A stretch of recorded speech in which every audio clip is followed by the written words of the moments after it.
ಎಲ್ಲರಿಗೂ ನಮಸ್ಕಾರ. ಎಲ್ಲರೂ ಚೆನ್ನಾಗಿದ್ದೀರಾ ಅಂತ ಭಾವಿಸ್ತೀನಿ. Welcome back to my channel. ಇವತ್ತಿನ ರೆಸಿಪಿ ಚಿಕನ್ ಕೀಮಾ ಮಸಾಲ. ಬನ್ನಿ ಸಿಂಪಲ್ ಆಗಿ ಹೇಗೆ ಮಾಡೋದಂತ ನೋಡೋಣ. ಮೊದಲಿಗೆ ಒಂದು ಪ್ಯಾನ್ ನ ಇಟ್ಕೊಂಡಿದ್ದೀನಿ. ಇದಕ್ಕೆ ಇವಾಗ 150 ಗ್ರಾಮ್ ಅಷ್ಟು ಚಿಕನ್ ನ ತಗೊಂಡಿದ್ದೀನಿ. ಕೈಮಾಗೆಲ್ಲ ಓಡಿಸ್ತೀವಲ್ಲ ಚಿಕ್ಕ ಚಿಕ್ಕದಾಗಿ ಆ ರೀತಿಯಾಗಿ ಕಟ್ ಮಾಡಿಸಿ ಇಟ್ಕೊಂಡಿದ್ದೀನಿ. ಅದನ್ನ ಪ್ಯಾನ್ ಗೆ ಹಾಕೋತಾ ಇದ್ದೀನಿ. ಹಾಕೊಂಡು ಇದಕ್ಕೆ ರುಚಿಗೆ ತಕ್ಕಷ್ಟು ಉಪ್ಪನ್ನ ಹಾಕೊಳ್ಳಿ. 1 ಟೇಬಲ್ ಸ್ಪೂನ್ ಅಷ್ಟು ಶುಂಠಿ ಬೆಳ್ಳುಳ್ಳಿ ಪೇಸ್ಟ್ ನ ಹಾಕೊಳ್ಳಿ. ಒಂದು ಅರ್ಧ ಸ್ಪೂನ್ ಅಷ್ಟು ಅರಿಶಿನ ಪೌಡರ್ ನ ಹಾಕೊಳ್ಳಿ. ಮತ್ತೆ ಒಂದು ಅರ್ಧ ಗ್ಲಾಸ್ ಅಷ್ಟು ನೀರನ್ನ ಹಾಕೊಳ್ಳಿ. ಸ್ವಲ್ಪ ಬಿಸಿ ನೀರನ್ನ ಹಾಕೊಂಡ್ರೆ ಬೆಸ್ಟ್ ಅಂತಾನೆ ಹೇಳ್ಬೋದು. ಹಾಕೊಂಡು ಚೆನ್ನಾಗಿ ಮಿಕ್ಸ್ ಮಾಡ್ಕೊಂಡು ಐ ಫ್ಲೇಮ್ ಅಲ್ಲಿ ಇಟ್ಕೊಂಡು ಒಂದು 5 ನಿಮಿಷ ಚೆನ್ನಾಗಿ ಬೇಯಿಸ್ಕೋಬೇಕಾಗುತ್ತೆ. ನೀರೇನಾದ್ರೂ ಕಮ್ಮಿ ಆದ್ರೆ ಇನ್ನು ಸ್ವಲ್ಪ ಹಾಕೊಳ್ಳಿ. ಲಿಡ್ ನ ಕ್ಲೋಸ್ ಮಾಡಿ ಒಂದು 5 ನಿಮಿಷ ಬೇಯಿಸ್ಕೊಂಡ್ರೆ ಸಾಕು. ಅಷ್ಟರಲ್ಲಿ ನಾವು ಒಂದು ಮಸಾಲೆನ ರುಬ್ಕೋಬೇಕಾಗುತ್ತೆ. ಸ್ವಲ್ಪ ಕೊತ್ತಂಬರಿ ಸೊಪ್ಪನ್ನ ತಗೊಂಡಿದ್ದೀನಿ. ಮತ್ತೆ ಸ್ವಲ್ಪ ಪುದೀನ ಸೊಪ್ಪು, 1-2 ಹಸಿರು ಮೆಣಸಿನಕಾಯಿನ ತಗೊಂಡಿದ್ದೀನಿ. 1 ಟೇಬಲ್ ಸ್ಪೂನ್ ಅಷ್ಟು ಶುಂಠಿ ಬೆಳ್ಳುಳ್ಳಿ ಪೇಸ್ಟ್, 1-2 ಸ್ಪೂನ್ ಅಷ್ಟು ಮೊಸರನ್ನ ತಗೊಂಡಿದ್ದೀನಿ.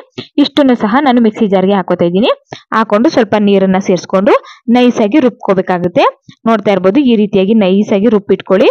ರುಬ್ಬಿರುವಂತ ಮಸಾಲೆನ ಒಂದ್ ಸೈಡ್ಗೆ ಎತ್ತಿಟ್ಕೊಳ್ಳೋಣ. ಇವಾಗ ಚಿಕನ್ ಕೂಡ ಚೆನ್ನಾಗಿ ಬೆಂದಿದೆ. ನೀರಿನಂಶ ಕೂಡ ಕಮ್ಮಿ ಆಗಿದೆ. ಚಿಕನ್ ಅಲ್ಲೂ ಸ್ವಲ್ಪ ನೀರಿನಂಶ ಬಿಟ್ಕೊಳ್ಳುತ್ತೆ. ಸೊ ಹಂಗಾಗಿ ಅಷ್ಟರಲ್ಲಿ ಒಂದು 70-80% ಚೆನ್ನಾಗಿ ಬೆಂದಿರುತ್ತೆ. ಇವಾಗ ಒಂದು ಒಗ್ಗರಣೆ ಮಾಡ್ಕೊಳ್ಳೋಣ.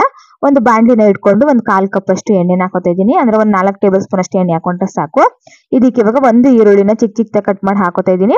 ಹಾಕೊಂಡು ಈರುಳ್ಳಿ ಕಲರ್ ಎಲ್ಲ ಚೇಂಜ್ ಆಗೋವರೆಗೂ ಚೆನ್ನಾಗಿ ಒಂದ್ 2 ನಿಮಿಷ ಫ್ರೈ ಮಾಡ್ಕೊಳ್ಳಿ. 2 ಹಸಿರು ಮೆಣಸಿನಕಾಯಿನ ಹಾಕೋತಾ ಇದ್ದೀನಿ. ಬೇಯಿಸಿರುವಂತಹ ಚಿಕನ್ ನ ಹಾಕೋತಾ ಇದ್ದೀನಿ. ಹಾಕೊಂಡು ಐ ಫ್ಲೇಮ್ ಅಲ್ಲಿ ಇಟ್ಕೊಂಡು ಒಂದು 5 ನಿಮಿಷ ಚೆನ್ನಾಗಿ ಐ ಫ್ಲೇಮ್ ಅಲ್ಲಿ ಇಟ್ಕೊಂಡು ಹುರ್ಕೋಬೇಕಾಗುತ್ತೆ.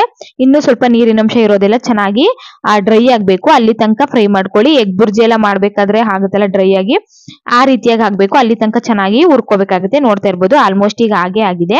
ಇದಕ್ಕೆ ಇವಾಗ ನಾವು 1 ಟೇಬಲ್ ಸ್ಪೂನ್ ಅಷ್ಟು ರೆಡ್ ಚಿಲ್ಲಿ ಫ್ಲೇಕ್ಸ್ ನ ಹಾಕೋತಾ ಇದ್ದೀನಿ. 1 ಸ್ಪೂನ್ ಅಷ್ಟು ಪೆಪ್ಪರ್ ಪೌಡರ್ ನ ಹಾಕೋತಾ ಇದ್ದೀನಿ. ಹಾಕೊಂಡು ಇದಕ್ಕೆ ರುಬ್ಬಿರುವಂತಹ ಮಸಾಲೆಗಳನ್ನ ಹಾಕೋತಾ ಇದ್ದೀನಿ. ಹಾಕೊಂಡು ಐ ಫ್ಲೇಮ್ ಅಲ್ಲಿ ಇಟ್ಕೊಂಡು ಚೆನ್ನಾಗಿ ಒಂದಕ್ಕೊಂದು ಬೆರೆಯೋ ರೀತಿ ಚೆನ್ನಾಗಿ ಮಿಕ್ಸ್ ಮಾಡ್ಕೋಬೇಕಾಗುತ್ತೆ. ರುಚಿಗೆ ತಕ್ಕಷ್ಟು ಉಪ್ಪನ್ನ ನೋಡ್ಕೊಂಡು ಮತ್ತೆ ಹಾಕೋಬೇಕಾಗುತ್ತೆ. ಮತ್ತೆ ಸ್ವಲ್ಪ ಅರಿಶಿನ ಪೌಡರ್ ನ ಹಾಕೊಳ್ಳಿ. ಹಾಕೊಂಡು ಚೆನ್ನಾಗಿ ಮಿಕ್ಸ್ ಮಾಡ್ಕೋಬೇಕಾಗುತ್ತೆ. ನೀವು ನೋಡ್ತಾ ಇರ್ಬೋದು, ಒಂದಕ್ಕೊಂದು ಚೆನ್ನಾಗಿ ಬೆರಿಬೇಕು. ಅಲ್ಲಿ ತನಕ ಮಿಕ್ಸ್ ಮಾಡ್ಕೊಳ್ಳಿ. ಮತ್ತೆ ನಾವು ಹಾಕಿರುವಂತಹ ಹಸಿಮೆಣಸಿನಕಾಯಿ, ಪುದೀನ ಸೊಪ್ಪು, ಕೊತ್ತಂಬರಿ ಸೊಪ್ಪು ಇದೆಲ್ಲ ಇದೆಯಲ್ಲ, ಅದ್ರದ್ದೆಲ್ಲ ಸ್ಮೆಲ್ಲು, ಗಾಡ್ ಸ್ಮೆಲ್ ಎಲ್ಲ ಹೋಗೋ ತನಕ ಚೆನ್ನಾಗಿ ಐ ಫ್ಲೇಮ್ ಅಲ್ಲಿ ಇಟ್ಕೊಂಡು 2 ನಿಮಿಷ ಹುರ್ಕೊಳ್ಳಿ. ನೋಡ್ತಾ ಇರ್ಬೋದು, ಇವಾಗ ಆಲ್ಮೋಸ್ಟ್ ಒಂದ್ 2 ನಿಮಿಷ ನಾವು ರುಬ್ಬಿ ಹಾಕಿರುವಂತಹ ಮಸಾಲೆ ನೀರೇನಿದೆ ಅದೆಲ್ಲ ಸಂಪೂರ್ಣವಾಗಿ ಡ್ರೈ ಆಗಿದೆ. ಚಿಕನ್ ಕೂಡ ಇನ್ನು ಚೆನ್ನಾಗಿ ಬೆಂದಿದೆ.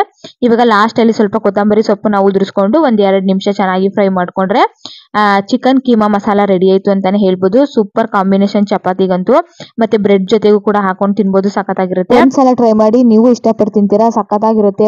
ಯಾವಾಗ್ಲೂ ಒಂದೇ ತರ ಮಾಡ್ಕೊಂಡು ತಿನ್ನೋದಕ್ಕಿಂತ ಚಿಕನ್ ಅಲ್ಲಿ ಈ ರೀತಿಯಾಗೂ ಕೂಡ ಒಂದ್ಸಲ ಟ್ರೈ ಮಾಡಿ. ತುಂಬಾ ಇಷ್ಟಪಟ್ಟು ತಿಂತೀರಾ. ರೆಸಿಪಿ ಇಷ್ಟ ಆಗಿದ್ರೆ ಲೈಕ್ ಮಾಡಿ, ಶೇರ್ ಮಾಡಿ, ಕಮೆಂಟ್ ಮಾಡಿ. ಮತ್ತೆ ಸಿಗ್ತೀನಿ ಮುಂದಿನ